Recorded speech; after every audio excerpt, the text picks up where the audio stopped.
Bab 976. Mendominasi, arogan, dan kekejaman yang terang-terangan. Itu adalah gaya Pinnacle Group. Lindsay dan yang lainnya tahu betapa kuatnya kekuatan yang mendukung Pinnacle Group, jadi mereka tidak menahan diri untuk menuntut.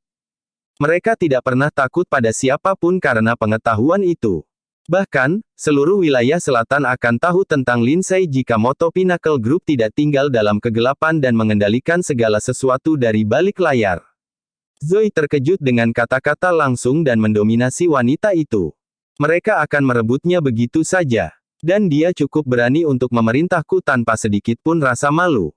Mereka tidak punya hak untuk melakukan hal-hal buruk seperti itu. Dia tergoda untuk menyerahkan proyek itu ketika dia mengetahui bahwa Pinnacle Group mengincarnya. Namun, pilihan itu telah menjadi pilihan yang tidak akan pernah dia pilih ketika dia melihat Lindsay. Mengapa saya harus menyerah? Maaf, tapi kamu bukan bosku. Kamu tidak memiliki wewenang untuk memerintahkan aku melakukan apapun.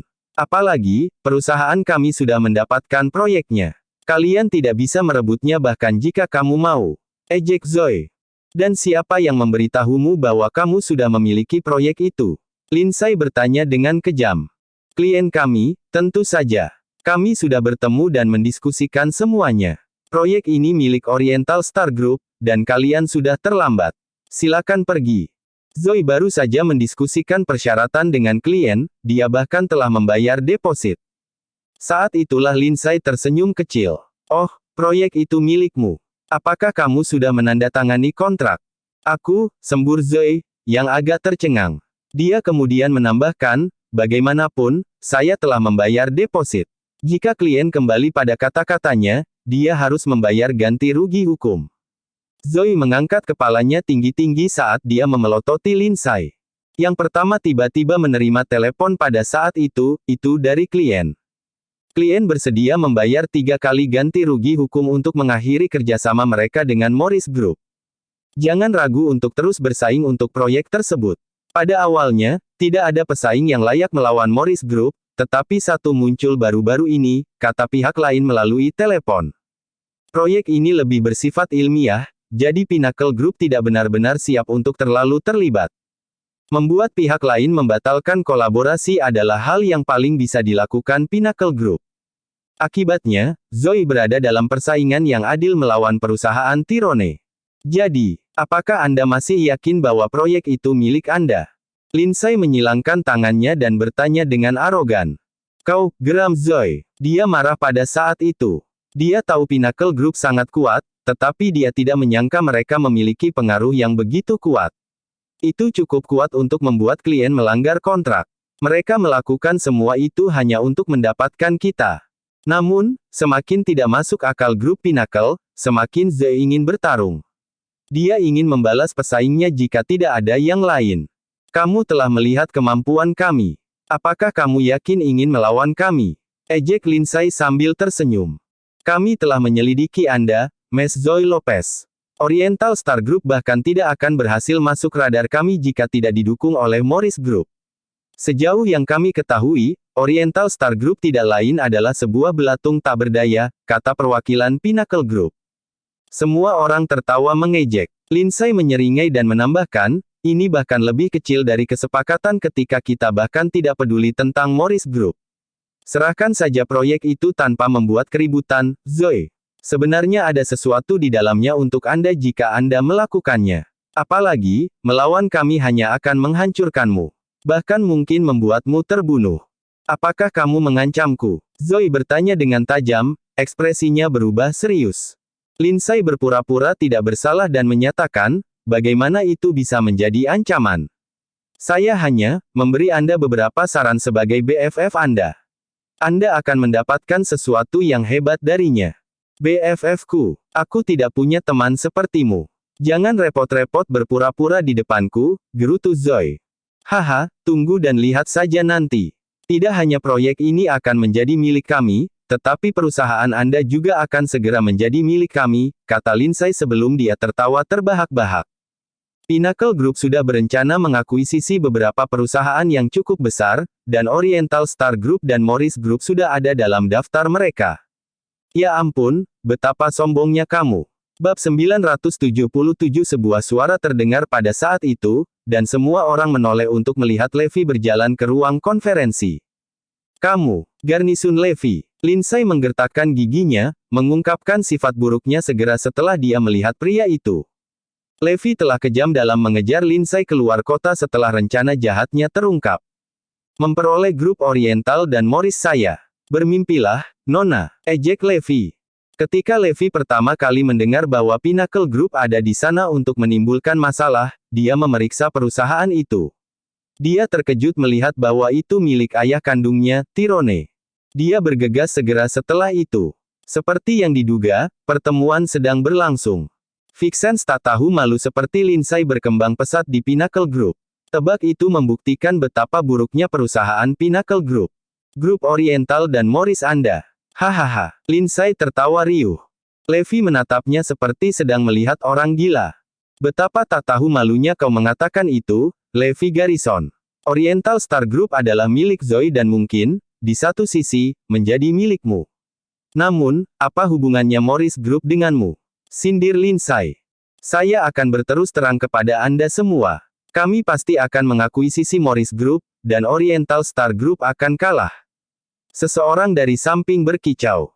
Pinnacle Group selalu beroperasi dari kegelapan, dan Tyrone adalah satu-satunya alasan yang membuat dirinya dikenal pada saat itu.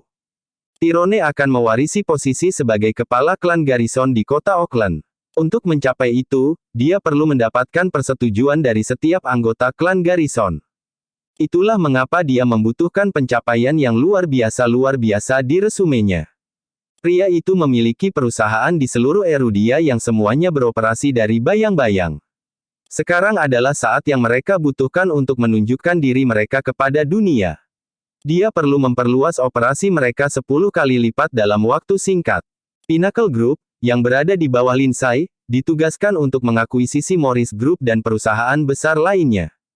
Oke, kita lihat siapa yang keluar di atas, jawab Levi manis sambil tersenyum. Tyrone ingin mengakuisisi perusahaan saya. Hah. Bermimpilah, Pak Tua. Tidak ada yang mengatakan perusahaan mana yang akhirnya akan mengakuisisi yang lain. Jadi, Zoe, apakah kamu yakin tidak akan mundur? Tanya Lindsay. Aku sangat yakin. Oke, tunggu saja. Aku akan mengalahkanmu tanpa ampun, dan setelah aku mengakuisisi perusahaanmu, aku akan memaksamu untuk berlutut. Lindsay dan yang lainnya berjalan pergi dengan bangga setelah mengatakan bagian mereka.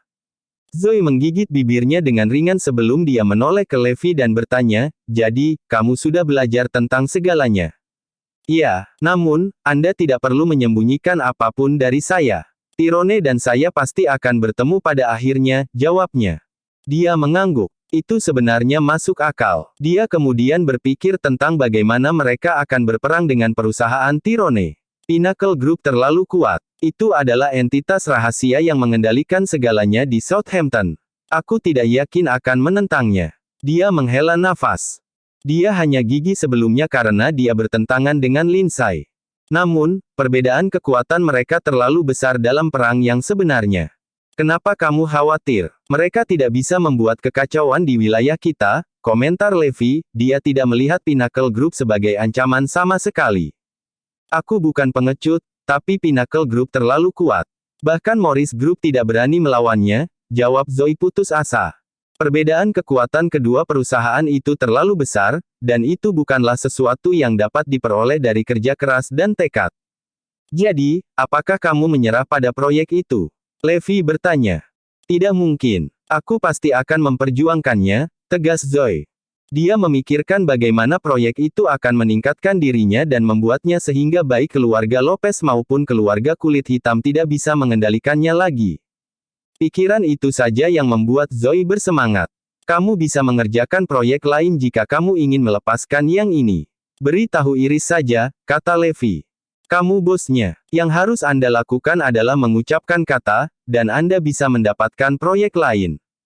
Levi, proyek itu bernilai lebih dari 100 miliar. Tidak banyak proyek seperti itu di luar sana. Kita tidak bisa hanya memilih dan memilih untuk beralih sesuka kita. Bab 978 Zoe menatap Levi tidak percaya.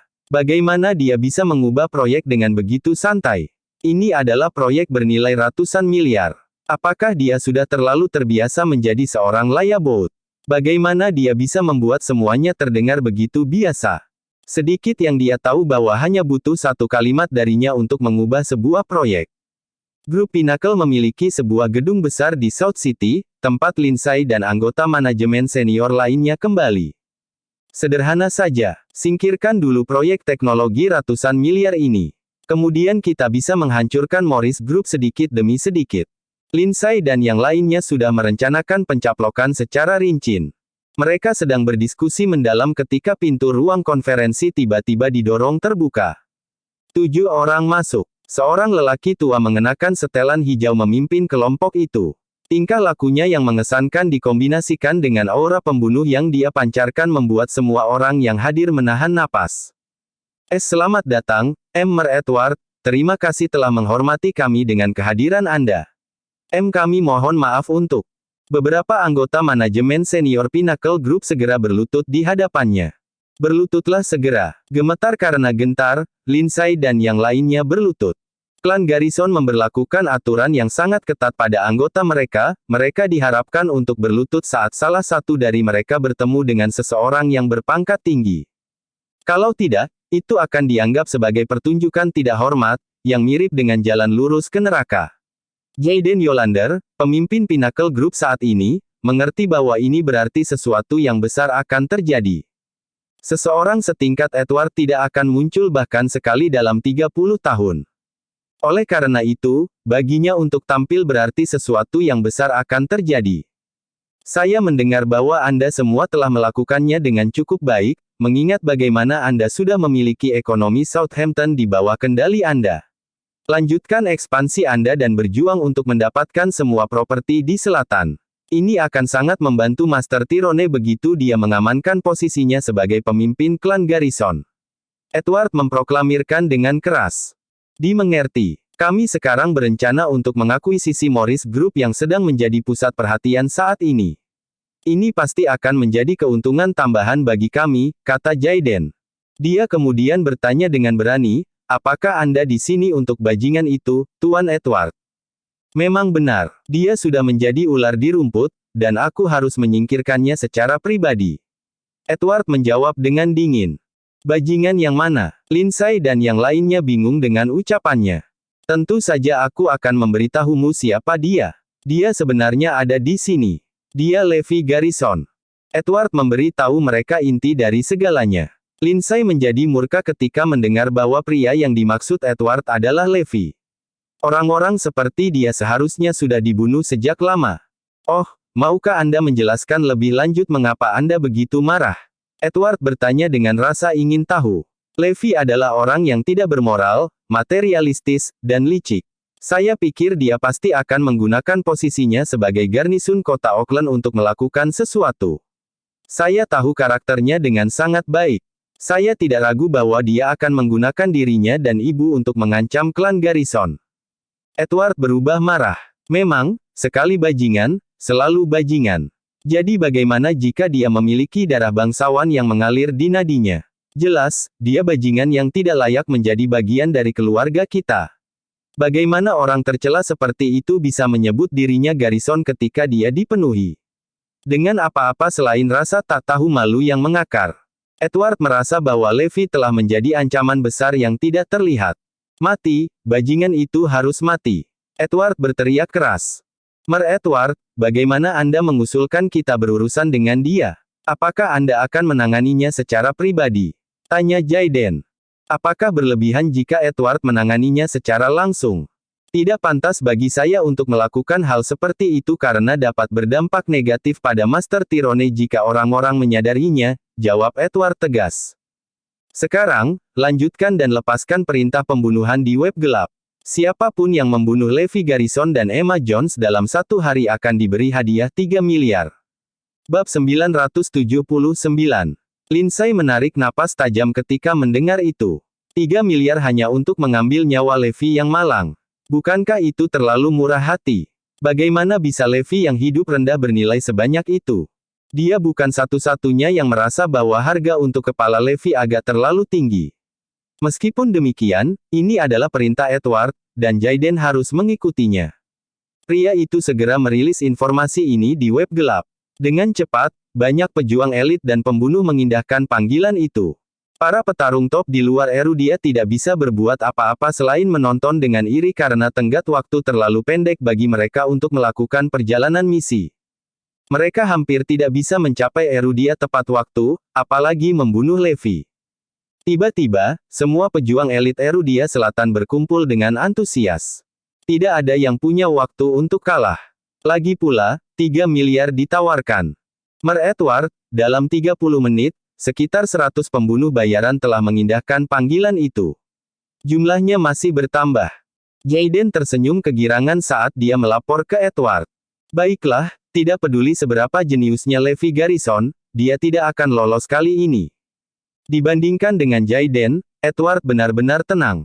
Edward tiba-tiba teringat Jonah Garrison, jadi dia menelepon pria itu. Kamu sebaiknya hati-hati, Jonah, dasar sampah. Kamu akan melihat bagaimana Levi akan mati dalam 1 hari. Tertegun, pria lain di telepon segera berteriak, Edward, dengarkan aku dan kembalikan dirimu ke kota Auckland secepat mungkin. Beritahu Tyrone tentang ini dan biarkan dia yang menanganinya. Jangan melibatkan dirimu dalam hal ini. Haha, kenapa aku harus melakukan itu? Haruskah aku takut padanya? Aku bisa menangani hal kecil seperti ini sendirian. Kenapa aku harus merepotkan Tuan Tyrone?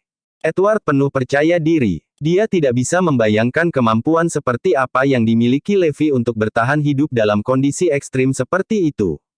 Baiklah, jangan bilang aku tidak memperingatkanmu. Huff, kalian semua tidak berguna dan tidak berguna. Dan kalian berani menyebut diri kalian garnisun. Jonah tertawa pahit. Orang bodoh lainnya. Edward benar-benar mengabaikan kata-kata pria itu, hanya melihatnya sebagai pengecut yang tidak berguna. Terlebih lagi, gelombang apa yang bisa dibangkitkan oleh bajingan seperti Levi? Lindsay adalah yang paling bahagia dari mereka semua ketika dia mengetahui bahwa Levi akan mati. Wanita itu masih menyimpan dendam mendalam atas bagaimana Levi mengusirnya dari kota 6 tahun lalu. Balas dendam selalu ada di pikirannya. Dia memiliki niat untuk membunuh baik Levi dan Zoe, dan kesempatan itu sedang disajikan di hadapannya sekarang. Setelah Levi meninggal, dia ingin menyiksa Zoe sampai mati. Para pekerja Morris Group menyelesaikan pekerjaan mereka ketika malam tiba. Levi dan Zoe hendak pulang ketika mereka melihat Lindsay menunggu mereka. Ada apa? Teman lama tidak bisa datang mencari satu sama lain. Apakah kalian berdua benar-benar akan mengabaikanku seperti ini? Lindsay terkikik. Bisakah kami membantumu? Levi bertanya dengan dingin. Aku di sini untuk menyampaikan berita buruk. Lindsay tidak bisa menahan tawa untuk mengantisipasi melihat ekspresi wajah mereka. Oh, Levi bingung. Dia di sini untuk memberitahuku apa? Zoe, tolong beri kami waktu sebentar. Ada yang ingin kukatakan padanya. Levi menepuk Zoe dengan ringan sebagai jaminan dan wanita itu berjalan ke satu sisi. Baiklah, berita macam apa yang ingin kamu sampaikan padaku? Levi bertanya. Kamu akan mati. Lindsay menatap Levi, ekspresi ganas bermain di wajahnya. Kamu tidak akan hidup untuk melihat matahari besok pagi. Aku sudah menunggu hari ini datang untuk waktu yang sangat lama. Sayang sekali kamu tidak bisa melihat bagaimana aku akan menyiksa Zoe setelah kematianmu. Jangan khawatir, dia pasti akan datang dan menemanimu di neraka. Lindsay kemudian tertawa terbahak-bahak. Aku akan mati, hahaha. Setelah melihat Levi tertawa, Lindsay menatapnya, bingung. Bukankah dia takut mati? Aku bilang, kamu pasti akan segera mati, terlepas dari siapa kamu. Dia menggertakkan giginya karena marah. Dengan senyum yang dalam, pria itu berkata, mari kita bertaruh, ya. Saya yakin saya masih hidup besok. Tunggu dan lihat saja. Bab 980. Baiklah, jika aku melihatmu hidup besok, aku akan berlutut di depanmu di sini, di pintu masuk perusahaanmu. Lindsay menyetujui taruhan yang dia ajukan segera. Dia tahu tentang rencana yang telah dijalankan dan juga tahu bahwa Edward adalah orang yang mengabaikan pertarungan. Tidak mungkin Levi bisa menghindari kematian. Inilah mengapa dia bisa terlibat dalam taruhan. Baik, Levi kemudian mendekati Zoe dari belakang. Yang terakhir bertanya dengan rasa ingin tahu, mengapa Lindsay mencarimu? Dia bilang dia ingin berlutut di depanku besok, jawab Levi acuh tak acuh. Wanita itu menatapnya dengan heran. Oh, apakah Lindsay sudah gila? Dia benar-benar ingin berlutut di depanmu. Dia mungkin baru saja menemukan hati nuraninya. Kami akan menunggu untuk melihatnya berlutut besok. Zoe masih bingung dengan seluruh situasi. Aneh. Kenapa dia tiba-tiba mengatakan hal yang tidak masuk akal seperti itu? Setelah makan malam-malam itu, Levi meninggalkan Manor. Dari apa yang dikatakan Lindsay kepadanya, dia tahu bahwa klan Garnison akan mengambil tindakan terhadapnya. Masalahnya bukan lagi tentang keluarga cabang yang berbeda. Itu pasti klan Garrison dari Auckland City. Oleh karena itu, dia perlu melakukan beberapa persiapan untuk melawan serangan mereka. Levi segera tiba di kompleks zona perang. Phoenix, periksa semua orang asing yang memasuki South City hari ini dan saring semua target. Perintah Levi. Baiklah, tapi ada tingkat kesulitan tertentu di sini. Aku perlu mengaktifkan Skynet Brigade besi untuk menjalankan pemeriksaan seperti itu. Phoenix mengerutkan kening. Levi mengangguk. Baiklah, aku akan memberimu otoritas akses. Skynet Brigade besi akan membantu penyelidikan Phoenix karena mencakup setiap sudut kota. Ini berarti bahwa para pejuang elit, yang datang ke kota untuk membunuh Levi, tidak punya tempat untuk bersembunyi. Mereka semua dilindungi oleh Skynet ini. Pada saat yang sama, siapkan resimen kavaleri. Saat Phoenix memastikan targetnya, Azure Dragon, singkirkan semuanya. Iya Pak, Naga Azure mengangguk. Setelah memberikan semua instruksi, Levi pulang ke rumah untuk menemani ibunya dan Zoe seolah-olah tidak ada yang terjadi.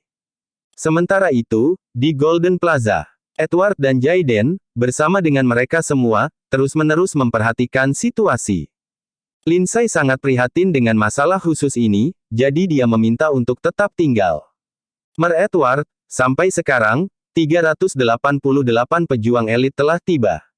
Jumlahnya bertambah, dan diperkirakan akan bertambah menjadi 500 sebelum pukul 12. Jayden terkekeh pelan. 500 petarung elit. Tidak peduli seberapa kuat dia mengaku, Levi tidak akan tahu apa yang menimpanya. Mereka semua adalah pembunuh bayaran. Dia tidak akan punya kesempatan untuk bertahan hidup. Edward menggeram dingin. Ini karena mereka sengaja menetapkan prasyarat ketika mereka merilis misi di web gelap, hanya elit teratas yang diizinkan untuk mengambil misi ini. Levi akan dibunuh oleh 500 petarung elit teratas. Lindsay sangat senang mendengar rencana semacam itu. Kematian pasti akan menuntut Levi, bahkan jika pria itu memiliki 10 nyawa. Bagaimana dia bisa memasang taruhan seperti itu dengan mengatakan bahwa dia akan selamat dari serangan itu? Hah, lelucon apa? Levi Garrison, kamu masih ingin aku berlutut di depanmu? Itu tidak akan pernah terjadi. Anda tidak akan pernah memiliki kesempatan seperti itu dalam hidup ini. Saya tidak akan memberikannya kepada Anda. Akhirnya, jam 12 tiba. Berapa banyak orang yang sekarang berkumpul? Edward bertanya. Damien sudah mendesaknya tentang situasi itu sekali. Sepertinya klan Garrison di kota Auckland semakin cemas tentang masalah ini. Saat ini ada total 538 orang. Hadiahnya berlimpah, jadi orang-orang bergegas menuju ke sini. Jayden memberi tahu dengan gembira. Baiklah, biarkan mereka mulai berburu. Edward memerintahkan. Pemimpin grup Pinnacle segera merilis perintah di web gelap, mulai tindakan. Levi, jangan salahkan aku karena membunuhmu. Bajingan tidak punya tempat di dunia ini. Tatapan dingin melintas di mata Edward. Begitu perintah itu ditayangkan, orang-orang mulai memburu Levi Garrison, menjelajahi setiap sudut kota selatan untuk mencarinya. Banyak yang memusatkan perhatian pada kediaman Levi, berencana untuk menargetkannya di sana. Bersambung.